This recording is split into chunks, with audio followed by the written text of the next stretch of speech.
Emanuel Montaldi, analista internacional concretamente. Emanuel, te saludamos en Noticias Acequia, muy buenos días. ¿Qué tal? Buen día, un saludo, gracias. Bueno, muy amable por el contacto y gracias por el diálogo. Emanuel, ¿está bien hablar de autogolpe, de golpe de Estado? A ver, tiene todas las características de un golpe de Estado por parte del presidente, en el sentido de que ha concentrado la autoridad, la autoridad absoluta de los tres poderes, han quedado concentradas automáticamente en la figura del presidente, desde el momento en que el Tribunal Supremo de Justicia ha anulado las facultades que tenía la Asamblea Nacional. Como ustedes explicaban al principio, la Asamblea Nacional estaba en poder, estaba constituida mayoritariamente por fuerzas de la oposición, del Movimiento de Unidad Democrático. Desde enero del 2016, momento en el que esta Asamblea Nacional asume, hasta la fecha, es decir, poco más de un año, el Tribunal Supremo de Justicia, que está conformado por figuras que tienen algún grado de vinculación con el oficialismo que dirige Nicolás Maduro, derogó 56 leyes sancionadas por esta asamblea. Es decir, llegamos a este punto en el cual claramente había una disputa entre los poderes del Estado. La Asamblea Nacional, que dictaba leyes que eran derogadas o anuladas por el Tribunal Supremo de Justicia.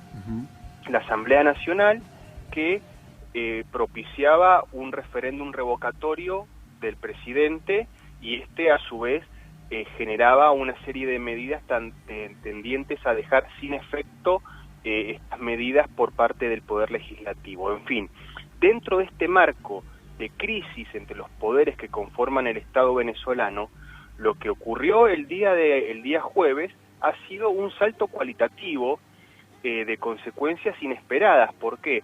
Porque automáticamente con esta sentencia, con este dictamen del Tribunal Supremo, la Asamblea Nacional queda anulada. Y lo peor es que no solamente ha sido anulada, sino que ha sido usurpada, puesto que por un periodo indefinido va a ser el Tribunal Supremo o alguna instancia que él decida, aquel que aplique lo que se denominan leyes sentencia. Es decir, ya no va a ser la Asamblea Nacional la que se encargue de crear leyes, sino que va a ser una instancia del Poder Supremo, de la Corte Suprema de Justicia. Lo que muchos analistas sostienen es que en Venezuela se ha instaurado, más allá de la figura de golpe de Estado, de dictadura, lo que actualmente está rigiendo en el Estado venezolano es un estado de excepción. Un estado de excepción que es una figura que está contemplada en muchas constituciones, pero aquí tenemos que hacer una salvedad, un llamado de atención. La Constitución venezolana no contempla esta figura, es decir, el estado de excepción es una institución que, como decíamos, está presente en muchas constituciones de diversos sistemas políticos, en el cual ante una crisis, ante una conmoción interna, ante la posibilidad de un conflicto armado, se concentra en la figura del soberano, en la figura del presidente, la totalidad de las decisiones, sin necesidad de que éstas sean ratificadas o no por el Parlamento. El estado de excepción se caracteriza como un estado libre de derechos, o sea, no hay derecho vigente. El único derecho que existe es aquel que decide en ese caso de excepción, que es el soberano. Claro. Esto es lo que está ocurriendo actualmente en Venezuela. En otras palabras, una dictadura, si todo lo decide el presidente, en definitiva. Exactamente. El término más apropiado a lo que está pasando actualmente en Venezuela es que se ha establecido un gobierno dictatorial. Y el grave problema es que, por un lado, se ha concentrado el poder en la figura del presidente, pero por otro lado, los sectores de la oposición están en una actitud reactiva ante lo que ha ocurrido y están llamando principalmente al ejército a que restablezca el orden democrático. Es decir, restablecer el orden democrático en las actuales condiciones supone derrocar a Nicolás Maduro. Lo cierto es que mucho de lo que está sucediendo en Venezuela, de lo que pueda llegar a ocurrir en Venezuela, va a pasar por las decisiones que tomen sus Fuerzas Armadas. Claro. Y en este asunto nosotros tenemos que recordar que el verdadero hombre fuerte dentro del régimen venezolano no es tanto Nicolás Maduro, sino que es Diosdado Cabello, que es un hombre que ha hecho su carrera dentro de las Fuerzas Armadas, es un militar de carrera que ahora ejerce como político. Entonces, yo creo que actualmente la posición, la postura ante lo ocurrido que asuman las Fuerzas Armadas de Venezuela va a ser clave para el desenlace de esta crisis, sí. Que no tenemos que descartar la posibilidad de que surja una escalada y que asistamos a una serie de enfrentamientos propios con las características de una guerra civil. Claro, claro. De todas formas, por los acontecimientos y en las últimas horas se ha visto que las Fuerzas Armadas, o al menos gran parte de ellas, lejos están de tomar esta iniciativa y están más del lado, por esto que usted mencionaba quizá, de la identificación de esta persona tan cercana a Maduro, ¿no? Y también porque son un factor de poder importantísimo dentro de la estructura estatal venezolana.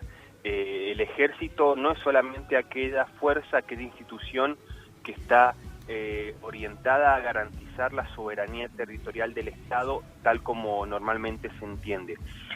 Los generales del ejército venezolano, sí. Sus fuerzas armadas y sus distintas fuerzas están fuertemente vinculadas con los resortes de la economía venezolana y con el proceso de toma de decisiones. Entonces, hay que ver qué proceso de negociación, si hay alguna conspiración, cómo se da la relación dentro de las Fuerzas Armadas venezolanas y para que ésta se decante por uno u otro lado.